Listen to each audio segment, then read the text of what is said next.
歡迎大家嚟到 Office Pro， 唔好忘記訂閱我哋嘅頻道，咁樣就可以第一時間收到我哋嘅更新。Canva 計時器 Timer 進度環，大家可以加喺拍攝嘅影片中，好似運動影片中常見嘅倒數計時器，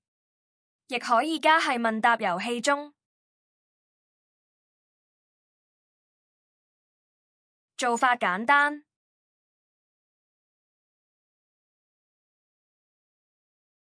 記得設定為1秒。係元素，圖表，選擇進度環，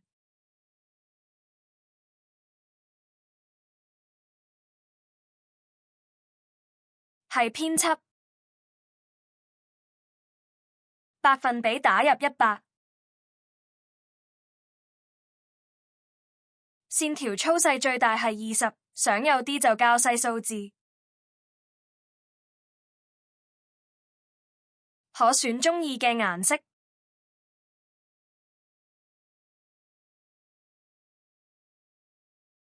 加入文字，打入10，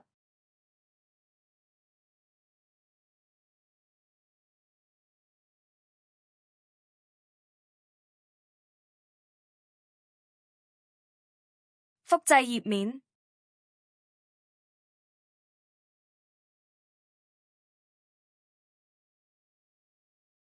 更改為9，百分比為90，圓角端點可因個人喜愛選擇，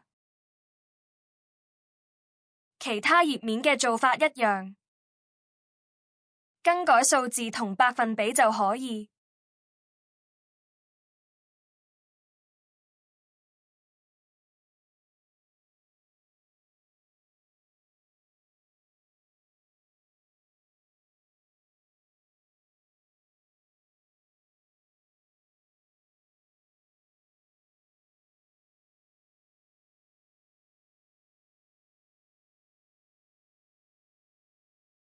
完成後睇一睇總秒數是否正確。